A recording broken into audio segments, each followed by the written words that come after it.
Welcome to Discover Health, a White Mountain perspective. I am your host, Dr. Tom Barella. And as usual, we have trying to present interesting programs to you. And I'm sure today's program, which centers around drugs, a problem that many communities deal with, and I think our community is no different. Our guest today is the executive director of the Nexus Coalition. I have to read this so I don't ruin it. It's the Nexus Coalition for Drug Prevention, Ms. Vicky Solomon. And I thank you for being here today. Yes, thank you very much for having me on the show. And I really appreciate it. You know, a lot of communities appear to be dealing with drug-related issues, and I'm sure our community is no different. And Nexus Drug Coalition is a pretty broad spectrum for our community.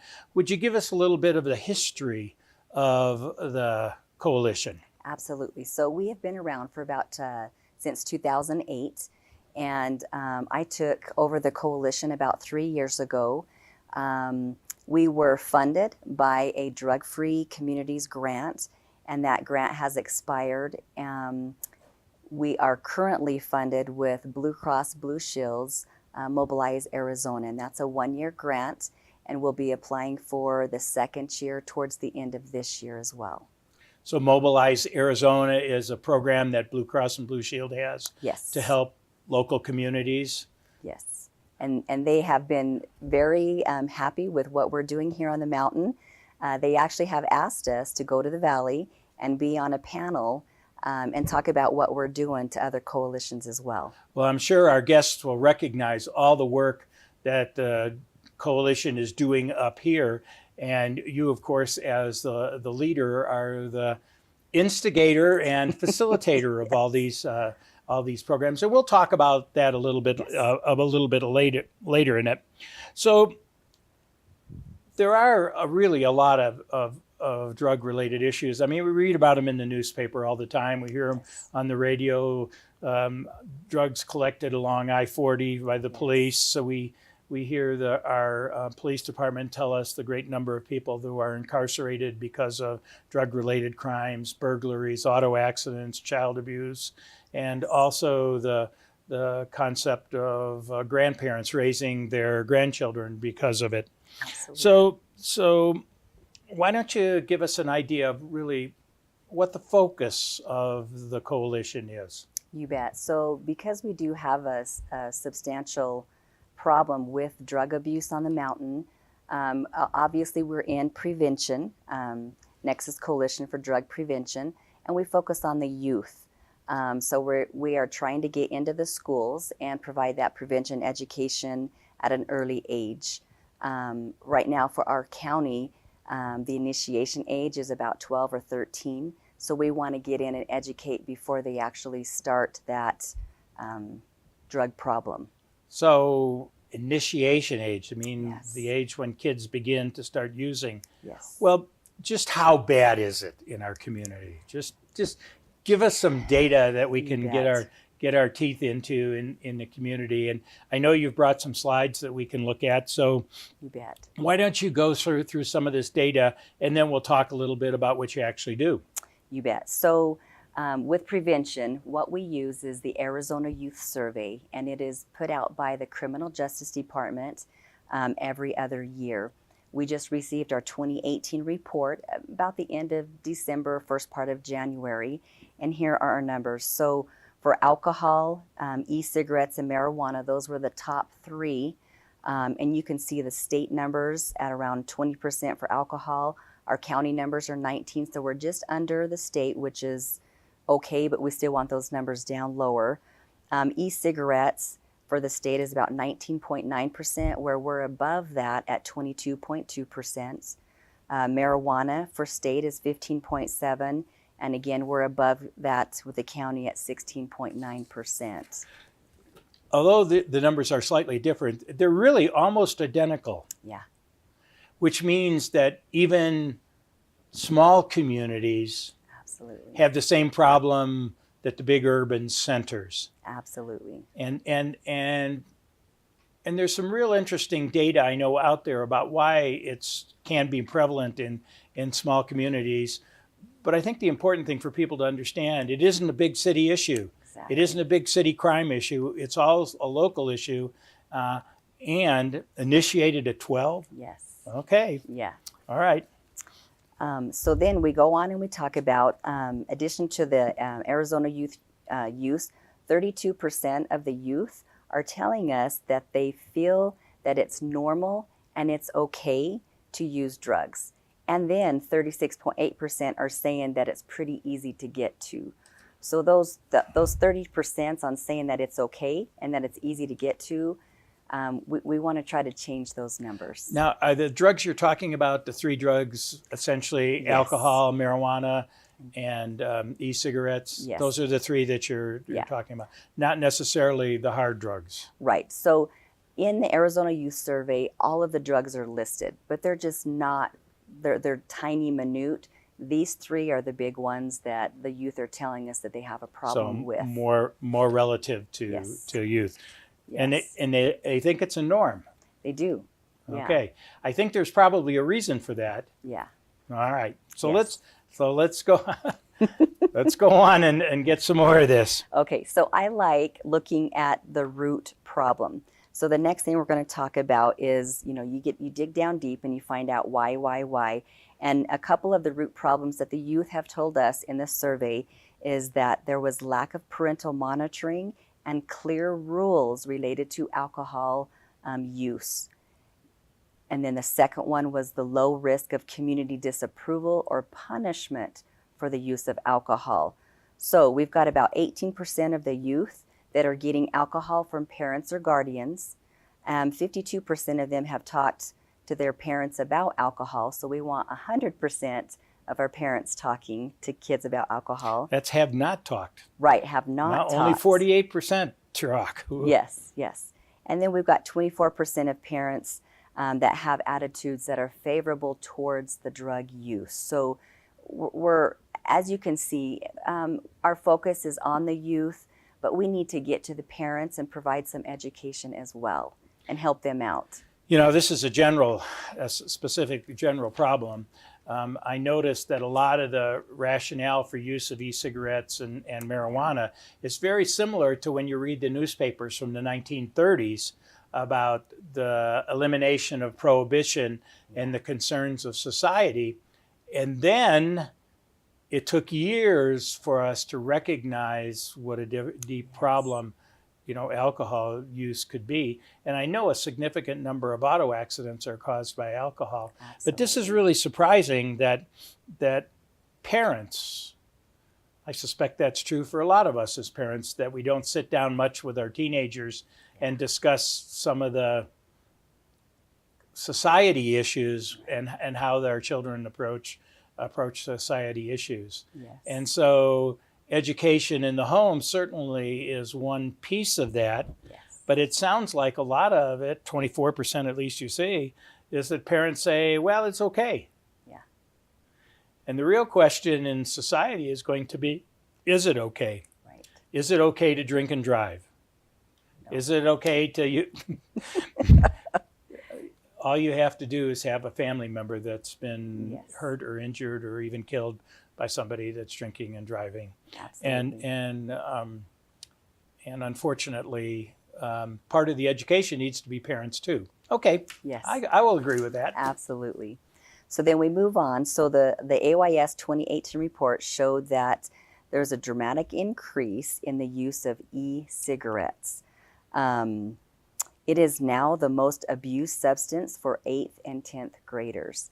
So if you look at the data, our cigarettes have depleted dramatically, which is wonderful. But then we look at what happened, and they shifted to e-cigarettes instead because the youth think that they're not harmful and that it's okay to use. And I think that our parents, our teachers, our adults don't know of what they look like. There's things that look like thumb drives, and it's a vaping unit. So you're talking about 8th graders, 13-year-olds? Yeah. 10th graders, 15-year-olds. Yeah. most abused substance for 13-year-olds, starting at 12, increase steadily till they're 13. Yes. And then again in high school, essentially 10th graders are sophomores in high school. Yeah. A big problem. Big problem. Big problem. And we did a little survey, a quantitative data, and we asked the kids, why do you do that? And the answers that we got was that they look cool. They think they look cool, that they like the flavors, and that the vaping isn't harmful. So those are actually words out of the kids' mouths. So we've got some education. And on I noticed vaping. that nationally they're beginning to come down. The Federal Drug Administration is beginning to come down with out against flavored Right. e-cigarettes and stuff like that. Right. And I think while you say that, the important point here is the vape is not harmful. Yeah. That's what they're thinking. That's what kids are thinking. Yes. Kids are thinking. Yes. Okay.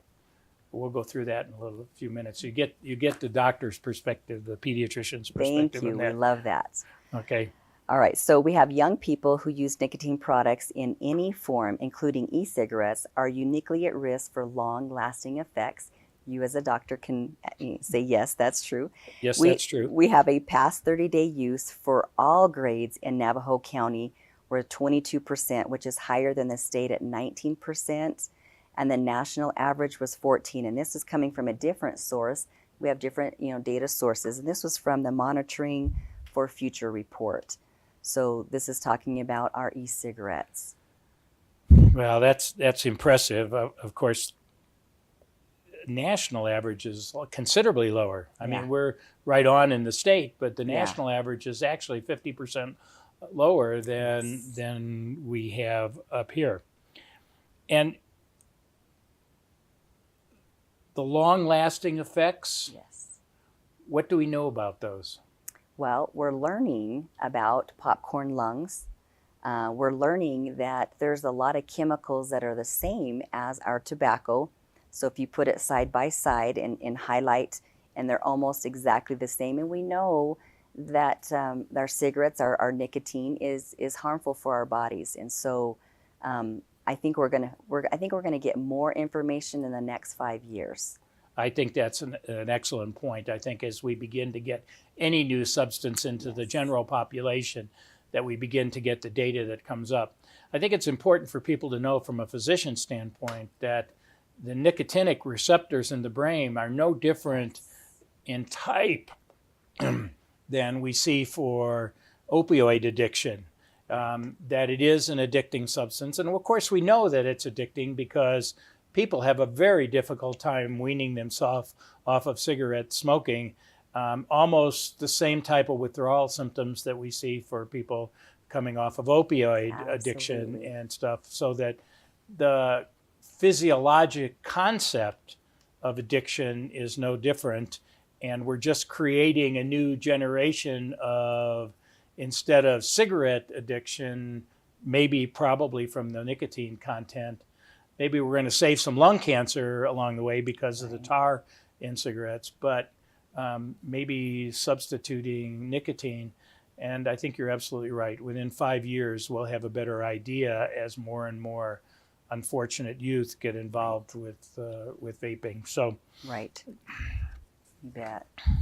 All right, and then let's see what else we've got here. And vaping is the big issue, isn't it? Yes, vaping is a huge issue. The thing about vaping is there's not only nicotine in it, but they can put marijuana in the little vaping units as well. So Arizona data shows that across the state, 12.3% of the youth reported smoking or vaping marijuana concentrates in the past 30 days, while the national data said that the youth are vaping at about 5.7. So here again, we're at 12.3, and the national is 5.7. So that's double the national average. Yeah. Yes, and that's for the state, which you see in the state and the county was about the same. So. And look at the last part of your slide. Yeah, that is 12th impressive. graders, shocking 68.5% increase from 2014 to 2018. During this time, Navajo County increased by 190%. And then at the bottom, it talks about alarming the percentage of youth, indicating that marijuana use in their lifetime in Navajo County is 33%. It's higher than the state at 29.8, and the national is 29.7. So We can't get there away you from go. it. We can't get away from it. Is there, I mean, you would hope that being in a rural community would kind of isolate you from some of Yeah. these other issues that we would like to attribute to the big city, Yeah. but it isn't. No, we would like to think that. That's why it's important for parents to talk to youth. I think a lot of times as we are parenting, because of our beliefs, we think that our kids are going to automatically just get that without having to verbalize that. And these numbers are telling us that we have to talk to our youth, and it needs to be done at an early age. If you've skipped those early age talks, then right now is better than never. So we'll go through that because I know that that is part of your impetus. But I know there's some national data that says that even in small communities, one of the reasons for high use of drugs Right. is related to economic conditions. The poorer the community, the higher the incident of use of drugs. And we, of course, in Navajo and Apache counties have a very lower socioeconomic status than some of the other communities in our state. And I know this feeds over into other issues of community health and wellness, at least related to our health department statistics. Yes. So I'm impressed that 12 years of age is the start. So clearly, starting education at 12 years of age is too late? Too late, yes. I love, my ideal is 5th grade, 10 years old. For me, getting into the schools and starting that education.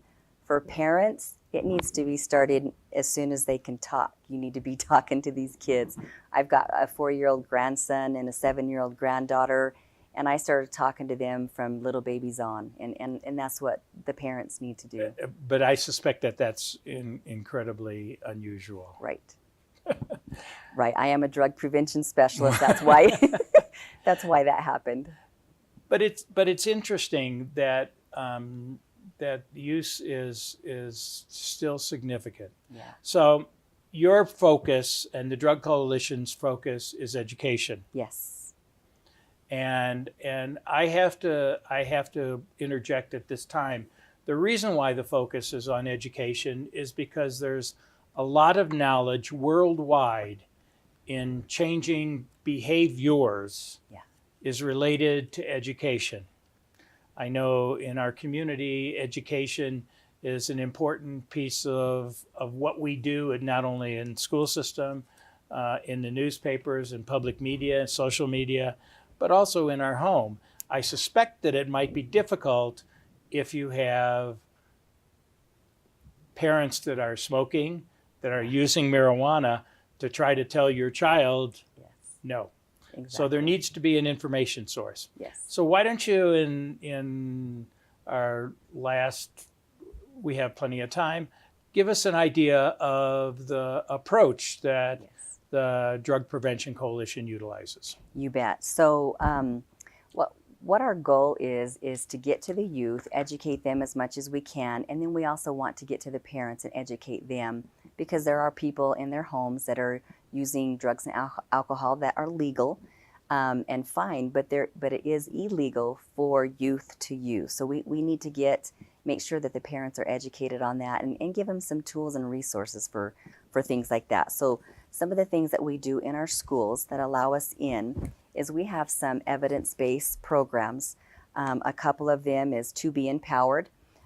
This one, we talk about things like who am I, changes in life, communication habits, families, what does depression look like, how to deal with stress, addictive behaviors, love yourself, and several other topics.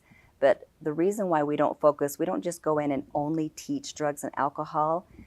We try to work around that as well, because if a person feels bad about themselves and don't know how to make wise decisions, then they turn to drugs and alcohol. So this is a program that helps the youth in many other different areas as well as a lifetime. Now you say you go into schools. Yes. What grade do you go in? You bet. So we love to go in and educate 5th, 6th, 7th, and 8th. Those are kind of our prime.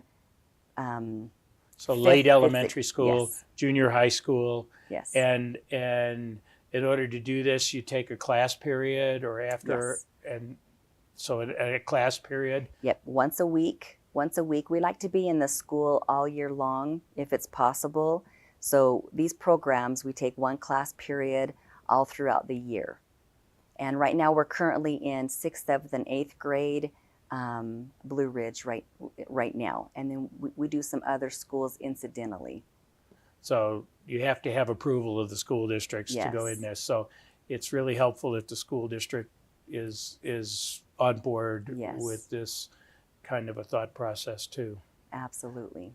So it's a very formal program where you Yes. discuss this is two-way street where the kids get to ask questions. Absolutely. The cool thing about these first two that I'm talking to you about is it's peer led. So education to education, our peers are educating peers, and so we start the facilitation the first time, and then we take our little education packet. It's simple, anybody can do it, and the kids lead the group, and so it's peer to peer education, which studies have shown that works better than me talking and than telling. us old people lecturing to the kids. Exactly. I'll bet you hear some interesting questions. Oh my goodness, we hear some phenomenal things.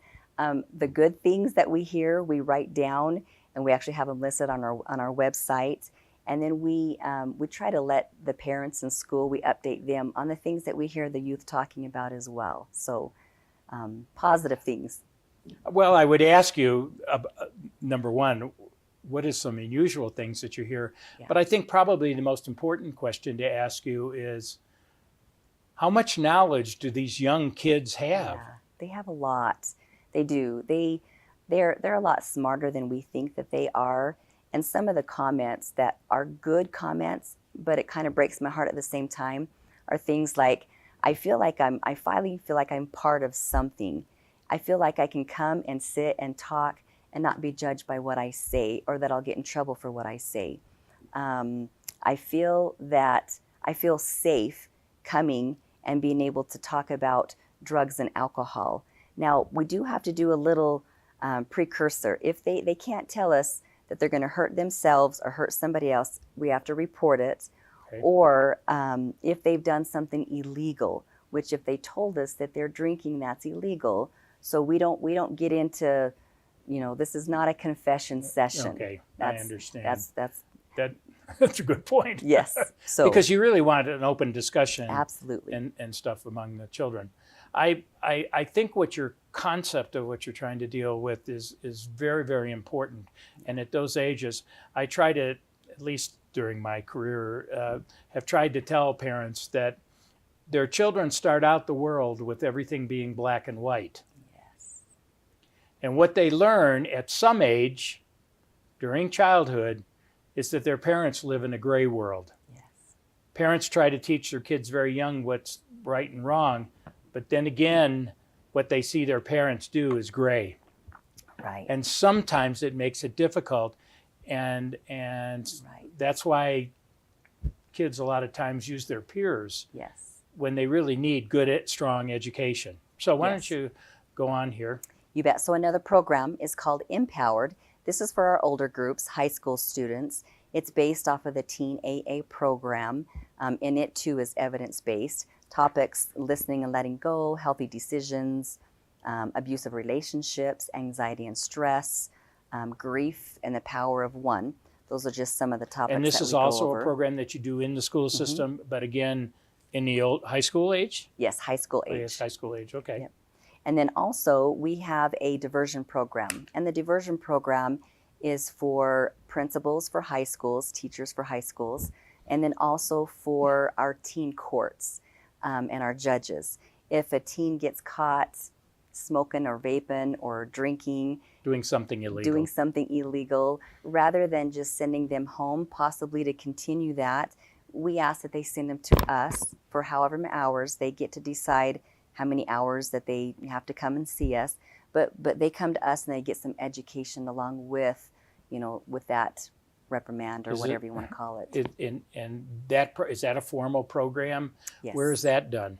Yes. So we are in. We work with teen courts in Sholo. The judges and the counselors and the school have been phenomenal in working with us. We're looking to get into Holbrook and also into Winslow. And any other programs? We're almost out of time. Oh, so you bet. Give me the most. I know you have a whole list of programs. I do have there. those. Probably five what? or six. The main thing is that we get out, we educate the youth, and we want to be around the youth, and then we want to also educate the parents as well.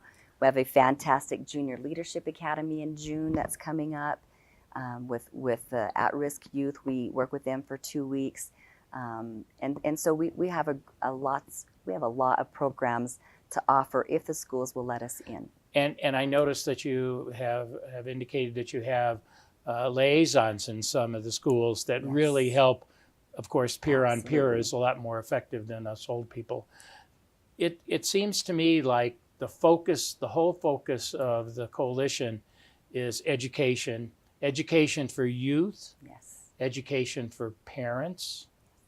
And so what would you say to somebody who wanted to engage one of your programs? Can they call the coalition? Absolutely. They can call me anytime, 928-243-2014, email, and then our website, www.ncdp.rocks. Cool. You bet. And I think that almost takes all of our time. And I'm going to say thank you very much for Yes, coming, thank Vicki. you. It's been important to know what our community has to offer to try to educate the youth, to try to prevent Yes. later in life problems. You've heard Vicky Solomon talk today about the Drug Prevention Coalition, and we hope that you can recognize that this is not an adult problem, it's a child problem. And the foundations of good behavior as adults start as good behavior as young children. And I thank you for watching. This is your host, Dr. Tom Borello. Thank you.